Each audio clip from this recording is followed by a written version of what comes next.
Assalamualaikum warahmatullahi wabarakatuh. Hai anak-anak, apa kabar semuanya? Pada kesempatan kali ini, kita akan membahas mengenai materi pembelajaran akidah akhlak untuk siswa SMA kelas 11 yang berjudul Macam-macam penyakit hati dalam Islam. Tujuan dari pembelajaran kita pada kali ini, yang pertama, anak-anak diharapkan mampu memahami apa yang dimaksud penyakit hati dalam Islam. Kedua, mampu mengidentifikasi dalil Al-Quran, Surah At-Taubah ayat 125, yang di dalamnya Allah Subhanahu wa Ta'ala telah menjelaskan mengenai penyakit hati. Ketiga, mengetahui macam-macam penyakit hati. Keempat, dengan adanya pembelajaran ini, diharapkan dapat meningkatkan kesadaran anak-anak untuk selalu menjaga keimanan dan menerima seluruh kehendak Allah Subhanahu wa Ta'ala agar terjauh dari penyakit hati.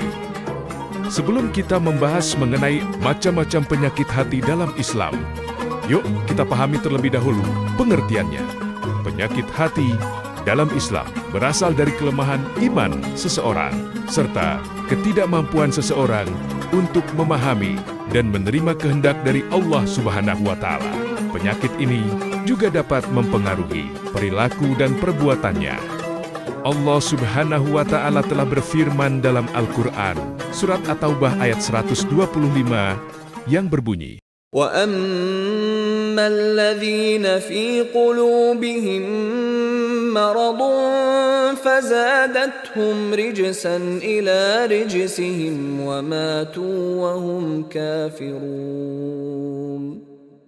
yang artinya, dan adapun orang-orang yang di dalam hati mereka ada penyakit, maka dengan surat itu bertambah kekafiran mereka, di samping kekafirannya yang telah ada, dan mereka mati dalam keadaan kafir.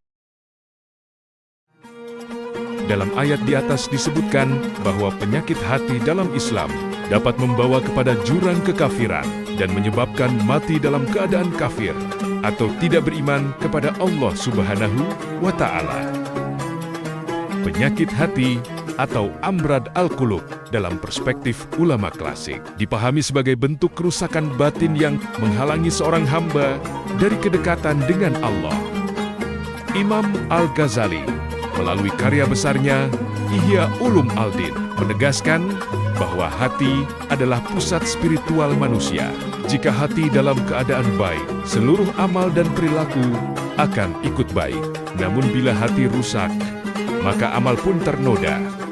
Sedangkan menurut para ulama kontemporer dalam tasawuf modern, mengartikan penyakit hati sebagai penyakit jiwa yang merusak ketentraman batin seperti iri hati, dengki, cinta dunia, dan sikap munafik.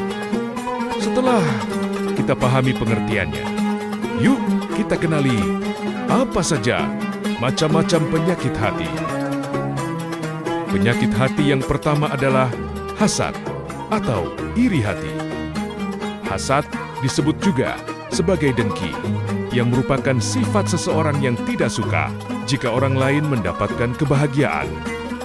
Penyakit hati yang kedua yaitu sombong atau disebut juga takabur, yang merupakan perilaku atau sikap merasa lebih tinggi dan lebih baik dari orang lain, serta meremehkan atau merendahkan orang lain. Penyakit hati yang ketiga yaitu ria, yang merupakan tindakan atau perilaku yang dilakukan seseorang untuk menunjukkan kepada orang lain bahwa dirinya adalah seorang yang taat beragama atau memiliki amal kebaikan. Namun, tujuan utamanya adalah untuk mendapatkan pujian atau penghargaan dari orang lain. Penyakit hati yang keempat yaitu kikir. Kikir merupakan tindakan atau perilaku yang menunjukkan sikap enggan memberikan sesuatu atau memberikan sesuatu dengan hati yang tidak tulus. Penyakit hati yang kelima yaitu ujub. Ujub dalam Islam adalah sifat atau perilaku yang menunjukkan rasa bangga atau merasa lebih dari orang lain atas prestasi yang telah dicapainya. Penyakit hati yang terakhir yaitu cinta dunia atau hubud dunia, yang merupakan cinta berlebihan terhadap kekayaan, kedudukan, jabatan, dan juga kesenangan duniawi. Demikian pembahasan mengenai pengertian dan beberapa macam penyakit hati.